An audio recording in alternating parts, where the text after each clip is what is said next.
kuhusiana na michezo na burudani, na hii leo mbele yangu ni naye mchambuzi wa mpira wa miguu Dominic Salamba. Tunakwenda kuangazia yale mambo mbalimbali yanayokuwa yakihusiana na michezo na burudani. Ndugu yangu uko poa? Mimi niko poa kabisa. Mzima upo? Namshukuru Mwenyezi Mungu. Siku kwanza. Ni nzuri kabisa. Afya una? Mwenyezi Mungu ni mwema, afya iko vizuri, tunaendelea.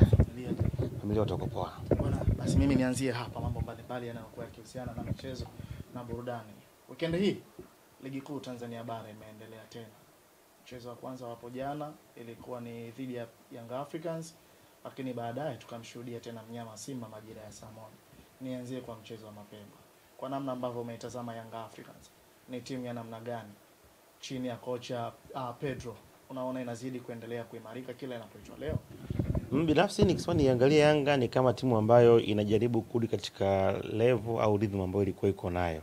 So ukiangalia bado hawajafikia kwenye piki ambayo unaweza ukaona au ukaweza kupata kile kiwango cha juu cha kila mchezaji. Tunaamini kwamba msimu uliopita walifanikiwa kufanya vizuri na kuchukua mataji mengi, nafikiri mataji 5, lakini kutokana na changamoto za kuchelewa kuisha kwa ligi msimu uliopita na kuwahi kuanza kwa msimu, lakini pia na michuano ya CHAN na vitu vingine, timu ilikosa muda wa kufanya maandalizi ya kutosha, kwa sababu katika kipindi cha kujiandaa at least upate wiki 6 mpaka wiki 8.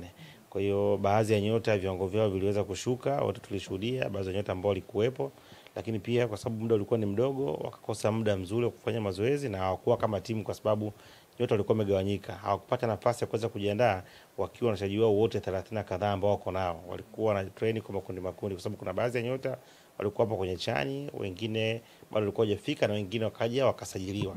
Hiyo ilikuwa ni tatizo la kwanza, kwa sababu lazima mchezaji baada ya ligi kuisha apate walau wiki 1 au siku 15 ambazo zitamfanya aweze kupumzika na kuregain tena nguvu kwa ajili ya msimu nao unaofuata. Lakini pigo la pili lilikuja baada ya kumpata mwalimu ambaye alitamani kuja kuanza upya kwa muda mchache ambao wangu walikuwa kwa nao, mwalimu Falls, naye aliwafanya waweze kuweza kustack na sio kuendelea mbele. Kwa hiyo mwalimu Pedro amekuja timu ikiwa ndio inaanza kuunga tena upya, na akaamua kurudi kwenye staili ya mwanzo ili aanze na timu ambayo ilikuwepo tokea mwanzo, from there ndio aweze kuadd some inputs. Kwa hiyo bado hawajafikia kwenye ile climax point yao ya ubora walionao, ndio maana hata baadhi ya nyota ambao wamewasajili ambao walikuwa na uwezo mkubwa, ambao wamesajili kwa gharama kubwa, bado hawajaweza kuonekana na uwezo wao, kwa sababu timu bado inaendelea kujitafuta. Sasa unapokuwa kujitafuta ni vyema ukaanzia pale ambako ulikuwa umeishia katika msimu uliopita. Kwa hiyo kama ni kiwango, ni kama naona wakiwa katika ubora wa 60%, tofauti na watu ambao walikuwa na expect kufikia kwenye 90 au 100%. Kuna utofauti gani unavyoitazama Young Africans katika michuano ya ndani Ligi Kuu Tanzania Bara, lakini pia vile vile kwa namna wanavyokuwa wanacheza kwenye tournament za CAF Champions League? Nafikiri hakuna tofauti, isipokuwa issue ni approach, lakini pia unaangalia na aina ya opponent. Kwa sababu uwezi wanasema ukatumia bunduki kwenda kuua kuku. Kwa hiyo kila opponent au kila adui unayokutana naye lazima uweze kuandaa mpango kazi kutokana na ubora na ukubwa alionaye yeye mwenyewe. Kwa hiyo nguvu ambayo utaitumia dhidi ya FAR Rabat itakulazimu ukimbie mara 2 tofauti kwa kukutana pengine na Mungo au na Dodoma Jiji au na Fountain Gate.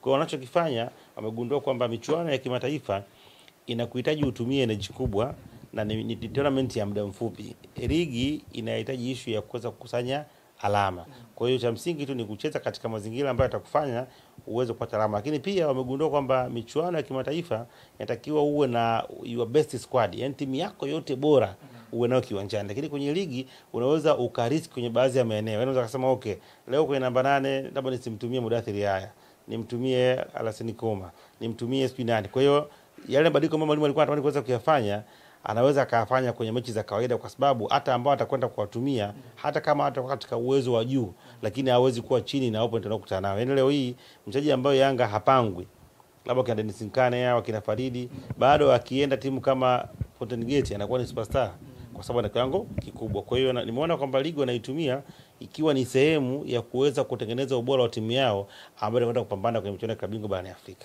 Tuzungumzie mkwaju wa penalty ambao wamekwenda kupiga Prince Mpumelelo Dube.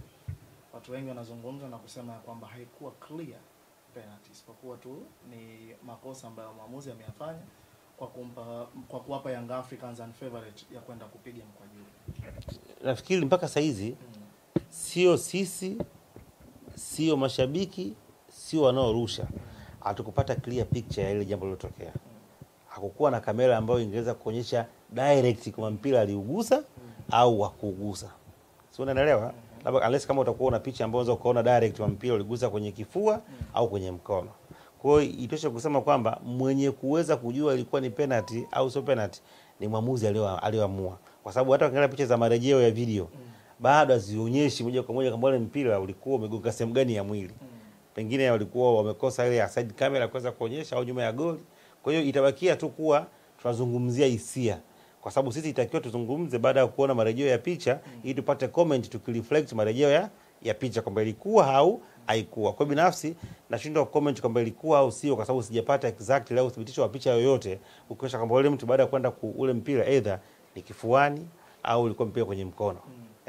Kwa namna ambavyo mlitazama goli la Pacome Zouzoua Pedro akipokea pasi nzuri ya Duke Abuya, lakini alienda kuitendea haki pasi yake na kwenda kuzaa goli la pili kwa upande wa Young Africans. Tumzungumzie Pacome, performance yake. Nafikiri Pacome yupo, yani anawaonea wenzake. Yani yupo katika ligi ambayo yani yeye ana uwezo mkubwa kuliko wachezaji wengine wote. Yani anawaonea, yani sisi nikwambieje, yani yupo katika ligi ambayo akustahili yeye kucheza kwenye hiyo ligi. Hii ligi ya NBC. Yani sio level yake. Huo ni ukweli. Yani level alionayo yeye ilimtaka hawe kwenye ligi kubwa zaidi ya Tanzania ili aweze kutoa kiwango chake cha juu cha uwezo alionao ili aweze kujikamua, ajistretch, atafute namba au ashindanie.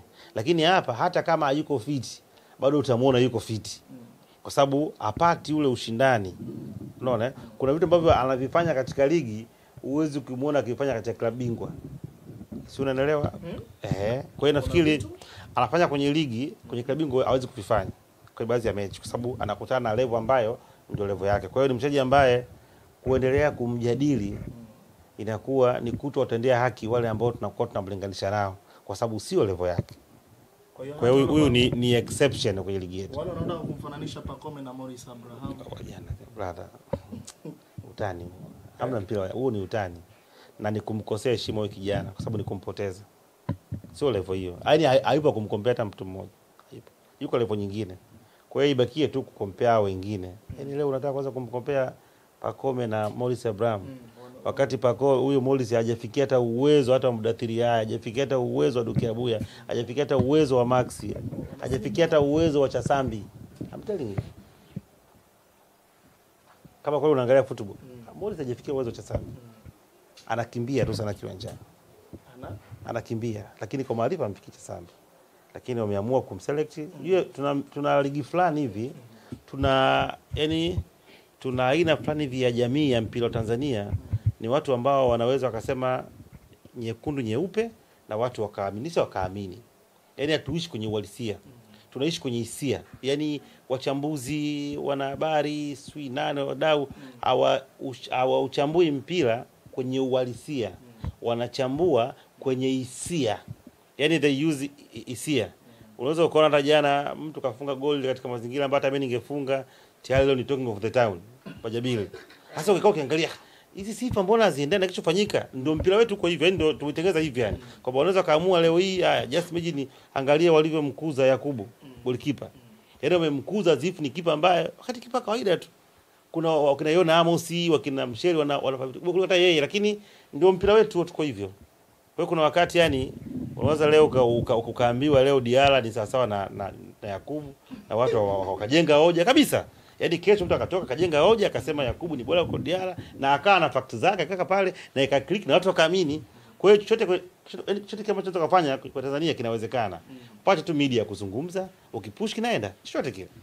Pengine kwa namna unavyomtazama Djigui Diarra pamoja na goalkeeper Musa Pinpin Kamara. Utofauti wao uko wapi na ni kitu gani hasa ambacho wanachozidiana magolikipa hawa wawili? Yaani ni makipa wawili tofauti, wenye uwezo tofauti. Kwa sababu kwanza Diarra ni kiongozi. Apart from goalkeeper ni kiongozi. Diarra ni mwalimu kiwanjani, ni kocha. Diarra ni goalkeeper. Diarra ni sweeper. Kwa hiyo ana sifa tofauti na kitu mwingine yoyote. Yaani ile tunasema ni unajua unakuta leo hii kufanya ukiangalia katika media za kimataifa unapomzungumzia Messi na Ronaldo. Yaani hawa ni exception. Yaani wana vitu ambavyo wachezaji wengine wengi hawana. Sawa. Kwa hiyo kwenye issue ya goalkeeper jamaa ana kipaji, yani ni zaidi ya goalkeeper. Sababu kuna vitu ambavyo anavifanya mimi binafsi sijawahi kuviona kuna save alifanya save moja nafikiri ilikuwa ni mechi ya Mbeya City. Sio ilikuwa ni Mbeya City save, yes. Na save nyingine ile ya mechi ya Simba ile ya Ateba. Mimi binafsi sijawahi kuona golikipa akifanya vitu kama vile katika muda wangu wote kuangalia mpira. Kwa hiyo ni ana upekee. Kwa hiyo uwezo ukamlinganisha na golikipa yoyote. Ndio nikasema kwamba mimi tokea nimeanza kuangalia mpira wamekuja makipa wengi Tanzania, wamekuja kina Shikalo, wamekuja kina Yobeko, wamekuja makipa kina Sikoviki, wamekuja makipa wengi, lakini huyu jamani ni tofauti. Turudi huku kwa mnyama Simba. Jana nimeshuhudia wakiibuka na ushindi wa magoli 3. Lakini pia vile vile kwa namna ambavyo natazama performance yao wanatengeneza zaidi ya nafasi 13 mpaka 14, lakini wanakwenda kutengeneza magoli 3. Bado Simba inaonekana kuwa na madhaifu kadhaa hivi kwenye eneo la ushambuliaji. Simba haijabadilika. Watu mmeanza no Pantev no problem. Simba haijabadilika. Simba ni ile ile. Kilichobadilika jana walipata faida ya muamuzi. Yaani Simba ni ile ile, haijabadilika chochote. Ni ile timu yao ambayo wako nayo kila siku toka msimu huu. Ila tu jana walipata faida ya muamuzi. Kwa kama kuna man of the match jana alikuwa ni referee. Mwichuye. Ndio yeye aliamua kuchange before ile red card. Tungeweza kupata game tofauti sana. Na pengine leo tungekuwa tuongea tunayoongea. Yaani lawama zingeongezeka. Lakini mwamuzi aliamua kwenda kupunguza lawama sasa. Ile tuanze kuzungumzia wale wanazungumza hapa nafasi 13, magoli 3, sijui sawa amefunga. Hiyo yote ni mwamuzi aliamua kuitengeneza. Na ndio leo tumeamka tukiwa na siku nyingine njema. Kwani haikuwa clear red card? Sio clear, hakuna red card pale. Hata kwa kusingizia. Hata wewe ungekuwa refa huwezi kutoa red card ya vile. Haipo. Kile kiwiko lakini wakati gani na ile na kile ambacho alikifanya Kapombe kilikuwa ni kichwa. Kile ambacho alifanya nani John Kapombe kilikuwa ni kichwa au mguu. Tena kama ukisema uangalie kwa umakini, yani Paulo ya Kapombe ndio ilikuwa ni ya kusudia zaidi kuliko yule mchezaji wa nani Mbeya City. Mtu ana mpira, anakuja kumkaba mtu. Yupo katika kuweza kuhold mpira, anaweka mkono, ni red card. Ulionaga red card inatoka ikiwa mtu hana mpira. Kama pale ungekuwa watu wako wenyewe, hakuna mpira, sawa wanatembea wanakabana, ukampiga Pepsi, hiyo ni straight red card.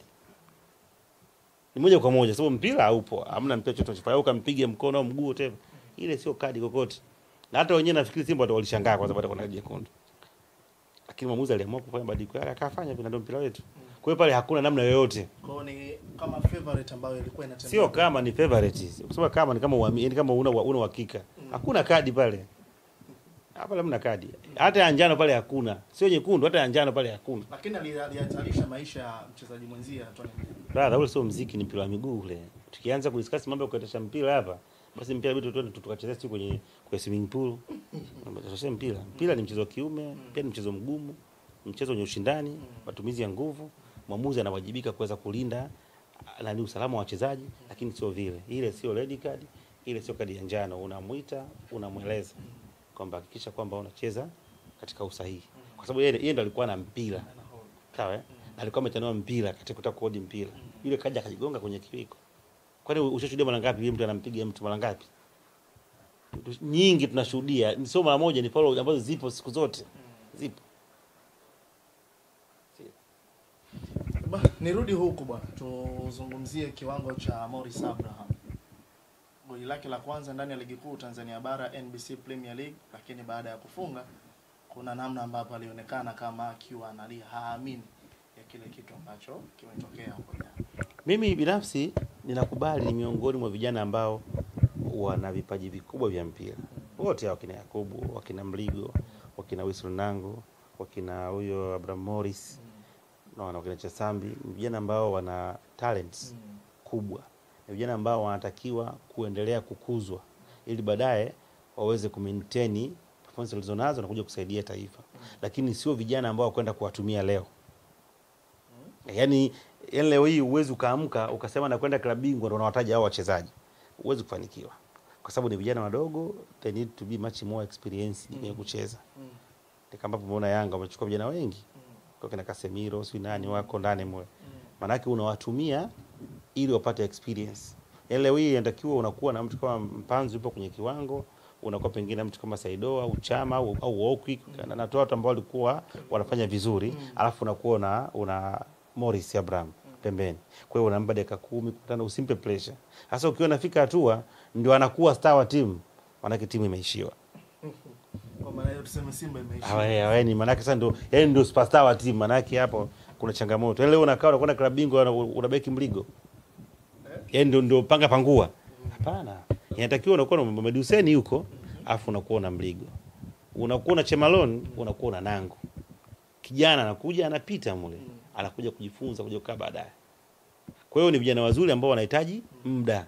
Lakini sasa tukianza kuwalazimia ili kuwa compare tunakosea sana. Unakuwa na Ishmanula golini, unakuwa na Yakubu.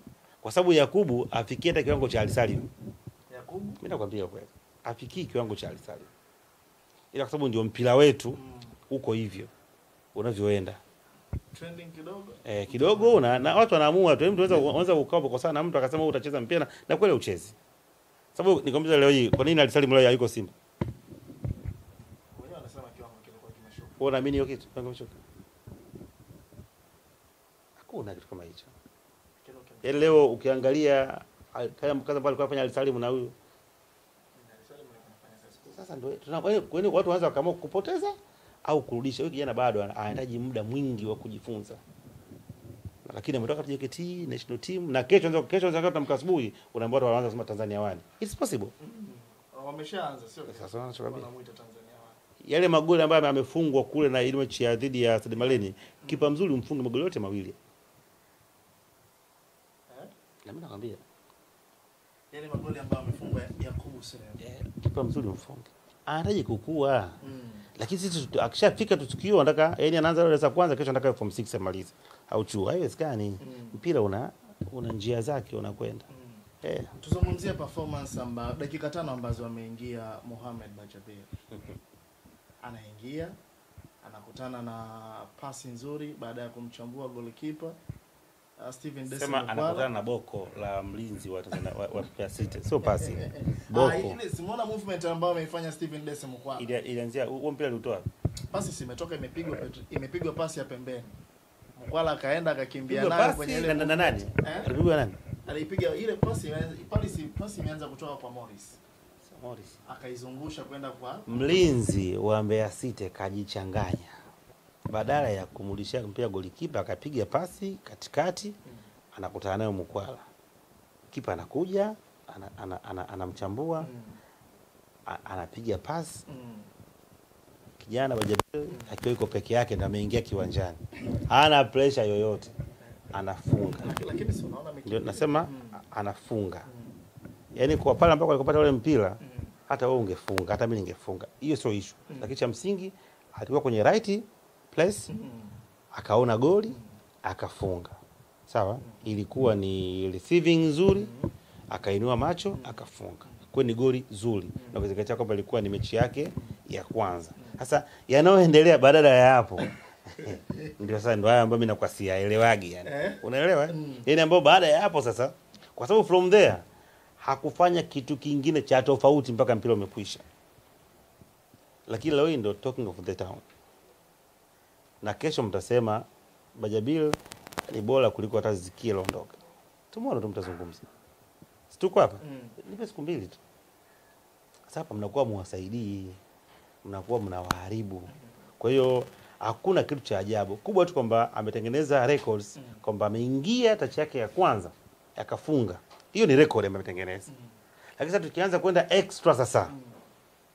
Mpaka wengine nimeangalia leo si ana miguu ya magoli. Sasa hapa ndo mnakwenda hii changamoto ipo mpira wetu. Kwa hiyo binafsi mimi nimechukulia kwamba ameanza vizuri. Kwanza inakwenda kumuongezea confidence.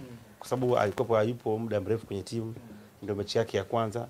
Touch yako ya kwanza unafunga, kuna kitu kinaongezeka. Lakini pia ametengeneza bond na mashabiki. Mechi imekwisha, mashabiki wameweza kumlani. Kwa ile imekwenda kumpunguzia pressure. Kwa hiyo itamfanya azidi kujiamini na kujaribu vitu vingine vizuri ambavyo anavyo. Kwa hiyo ni mguu mzuri. Ukianza vile maana yake inakupunguzia pressure. Kama angeanza vibaya maana yake ingeweza kumtoa. Kwa hilo itakwenda kumsaidia katika career yake na katika mechi zinazofuata. Lakini sio kwa sifa ambazo tunazitengeneza azikustahili kutokana na kitu chokiona. unless mimi nilikuwa naangalia mechi nyingine ndio naangalia mechi nyingine.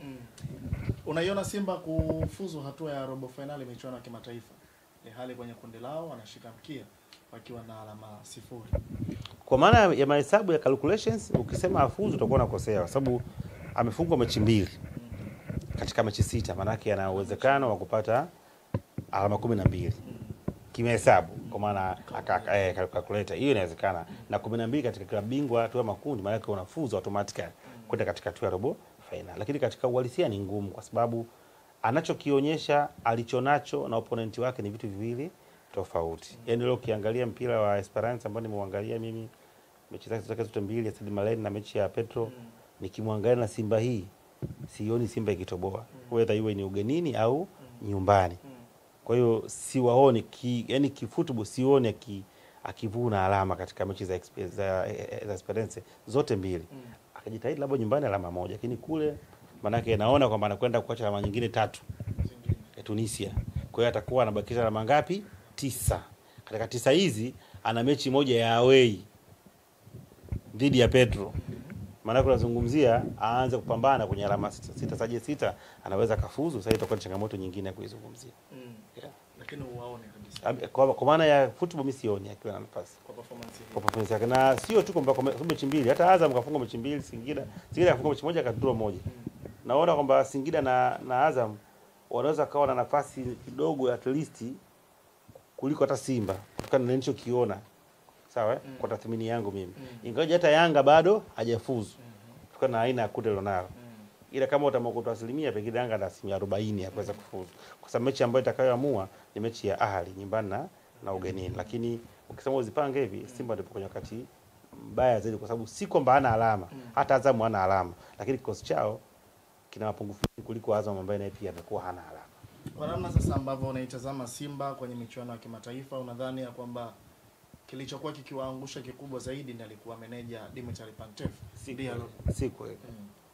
Nakwambia Simba ni ile ile. Yaani wala sio Pantev, sio, huo ni uongo tu. Utofauti wa Pantev na Matola wa jana kama Pantev hakupata bahati ya timu nyingine kupata kadi nyekundu. Pantev hakupata bahati ya refa kutoa kadi nyekundu kwa opponent. Matola akapata bahati, refa akatoa kadi nyekundu mapema, ndio tofauti ulipoonekana.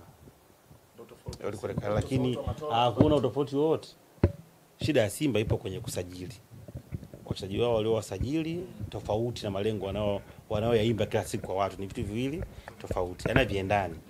Yaani unasajili sawa mtu wa kawaida afu unataka unatengeneza watu akupatie kitu cha juu ambacho tofauti na kile ambacho mtu ambacho umekisajili. Kwa hiyo haya mambo hapa Pantev nini hata aje kocha mwingine yoyote kwa ile timu pale ni ngumu. Ndio bwana Tafado ameondoka aliko kwenda kule sio nafaa vizuri. Ile resource ambayo unaitumia ndio inakwenda kuamua. Unadhani pengo kubwa haswa kwa mnyama Simba lilikuwa ni kocha ama uongozi wa klabu ya soka ya Simba ndo hauko sawa na vile ambavyo mashabiki wao wanataka? Pengo kubwa ni kwamba hawana wachezaji wazuri. Haya mambo ya management utajua wenyewe. Lakini wachezaji wanaowasajili hawaendani na malengo wanaoyaimba kila siku. Yesu unaelewa? Yaani wachezaji wanaowasajili ni wa kawaida. Mimi naita wachezaji wazuri wa kawaida. Na wachezaji ambao labda tu mfano mdogo leo hii. Wachezaji wangapi wa Simba ambao wanaweza kwenda wakaanza Yanga au Azam? Wachezaji wangapi wa Simba ambao ukampeleka Yanga au Azam first 11 akaanza ambao wapo kwenye kikosi cha Simba. Maybe Mpanzo. Sasa bado tunataka tena uwe bingwa wa Tanzania, uende klabu bingwa ukachukua bingwa, haiwezekani. Sio, unaelewa? Yaani haiwezekani. Kwa hiyo ile quality ambayo wameisajili ndio inayo hukumu. Sasa kinachotokea ni kwamba unasajili kawaida, alafu unatoka public mnaanza kuzungumza kwamba safari nusu finali na kwa sababu Tanzania wengi mpira hawajui, wanaamini. Unajua sisi tunasema kwa maneno, sio uhalisia. Yaani maneno ambayo yanazungumzwa haya ndio watu wanachukua na enda nayo. Kwa hiyo changamoto katika misimu yote hii wala sio makocha. Changamoto ni kwamba wanasajili wachezaji ambao hawaliflect na malengo wanayohitaji. Ndio shida iko hapo tu. Leo hii Yanga akishindwa kuingia robo finali utamlaumu kwa sababu wachezaji waliosajili wana deserve kucheza robo finali.